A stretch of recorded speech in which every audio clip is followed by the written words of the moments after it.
ഞാനൊരു long video ഇട്ടിട്ട് കുറെ നാളായില്ലേ.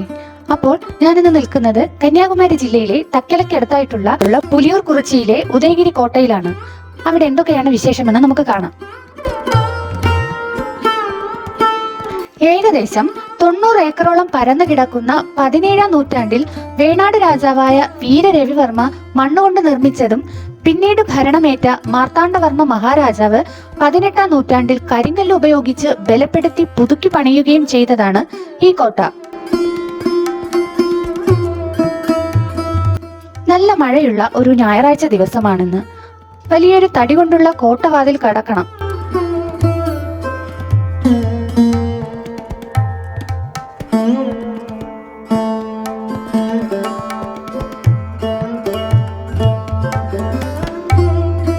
അവിടെ നിന്നും ടിക്കറ്റ് എടുത്തു.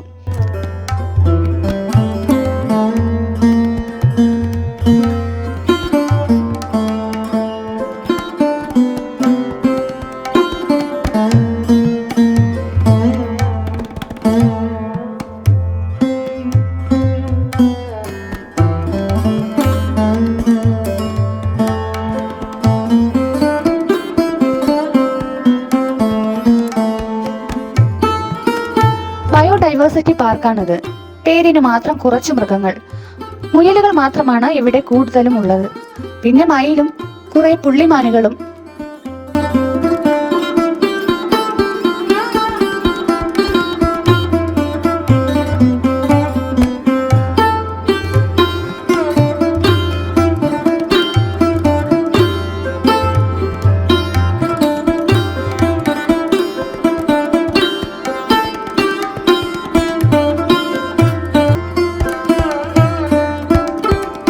പഴയ തിരുവിതാംകൂറിന്റെ ചരിത്രം പറയുന്ന പല നിർമ്മിതികളും കാലപ്പഴക്കം ഏറ്റിട്ടും തലയെടുപ്പോടെ നിലകൊള്ളുന്നുണ്ട്. അതിലൊന്നാണ് ഇപ്പോൾ തമിഴ്നാട് ഗവൺമെന്റിന്റെ കീഴിലുള്ള ഉദയഗിരി കോട്ട. പ്രാദേശികമായി പുലിയൂർ കുറിച്ചി കോട്ട എന്നും ഡിലനോയ് കോട്ട എന്നും അറിയപ്പെടുന്നുണ്ട്.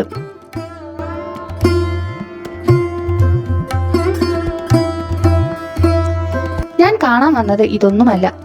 ചരിത്ര പ്രാധാന്യമുള്ള ഒരു സ്മാരകമുണ്ട് ഇവിടെ. അത് കാണാനാണ് നമ്മൾ ഇന്ന് വന്നിരിക്കുന്നത്. ഈ കാണുന്ന കോട്ടമതിൽ 18-ാം നൂറ്റാണ്ടിൽ യൂസ്റ്റേഷ്യസ് ബെനഡിക്ട് ഡിലനോയുടെ നേതൃത്വത്തിലാണ് കരിങ്കല്ല് കൊണ്ട് പുതുക്കി പണിതത്.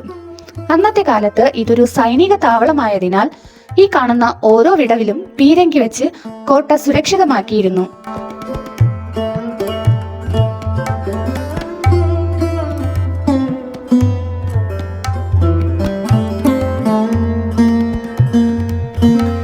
കോട്ടയെപ്പറ്റി പ്രതിപാദിക്കുന്ന ഒരു ശിലാഫലകമാണിത്.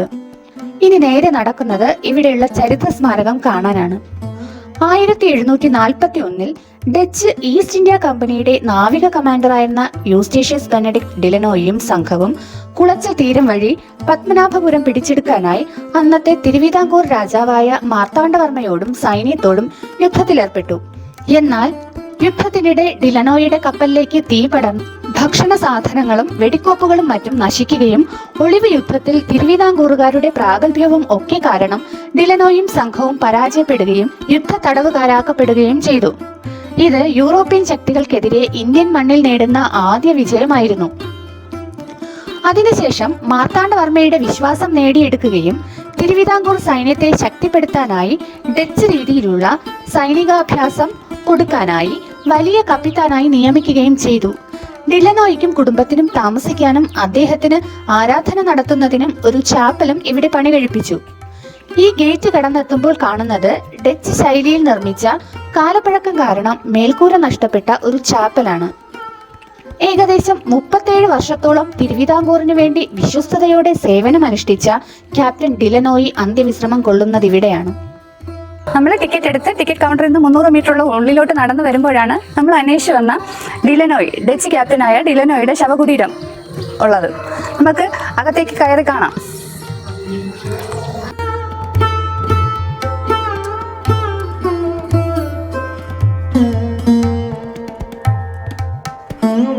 ഇതിനകത്തേക്ക് കയറുമ്പോൾ 3 ശവകുടീരങ്ങളാണ് ഇവിടെ കാണാനാവുക. ആദ്യം കാണുന്നത് ബ്രൂസ് കോണ്ടിന്റെ പത്നിയായ ആനി റോസിന്റെ ശവകുടീരമാണ്. അവർ ആരായിരുന്നെന്നോ അവരുടെ ജോലി എന്തായിരുന്നു എന്നോ ഇവിടെ ഒരിടത്തും പ്രതിപാദിക്കുന്നില്ല.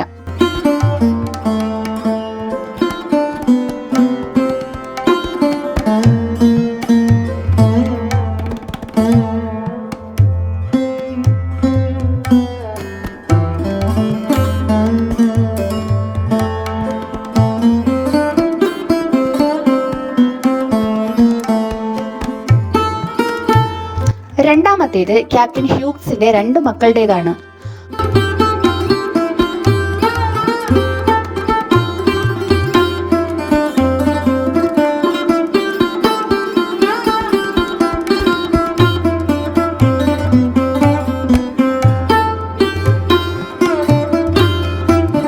മൂന്നാമത്തേത് ക്യാപ്റ്റൻ ഡിലനോയിയുടെയും ഭാര്യ മാർഗരറ്റിന്റെയും മകൻ ജോണിന്റേതുമാണ്. ഡിലനോയിയുടെ കല്ലറയുടെ മുകൾ ഭാഗത്ത് ഡച്ച് ഗവൺമെന്റിന്റെ ഔദ്യോഗിക മുദ്രകളും ആലേഖനം ചെയ്തിട്ടുണ്ട്. കൂടാതെ ലാറ്റിനിലും തമിഴിലുമുള്ള എഴുത്തുകളും ഇതിൽ കാണാം.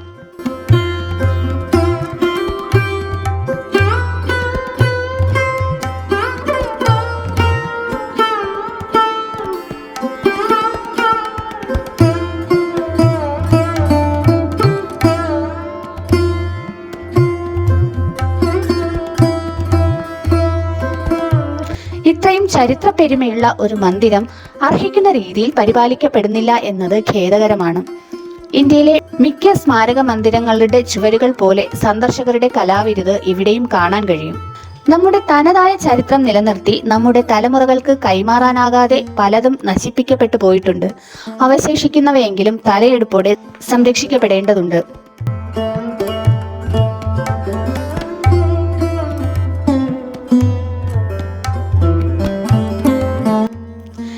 ഇവിടം ഇപ്പോൾ സന്ദർശകരുടെ ബാഹുല്യം വളരെ കുറവാണ്. പകരം പ്രണയിതാക്കളുടെ സ്വൈര വിഹാര കേന്ദ്രവും കൂടിയാണിവിടം.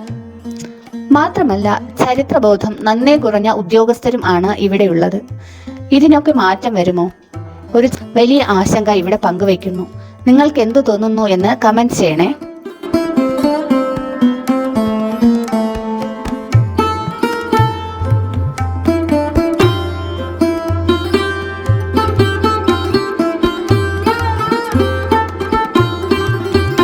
ഇവിടെ ഈ കാട് പിടിച്ച് കിടക്കുന്ന വഴിയിലെവിടെയോ പത്മനാഭപുരം കൊട്ടാരത്തിലേക്കുള്ള തുരങ്ക പാതയുണ്ട്. സുരക്ഷാ കാരണങ്ങൾ കൊണ്ട് ആ വഴി ഇപ്പോൾ അടച്ചിട്ടിരിക്കുകയാണ്.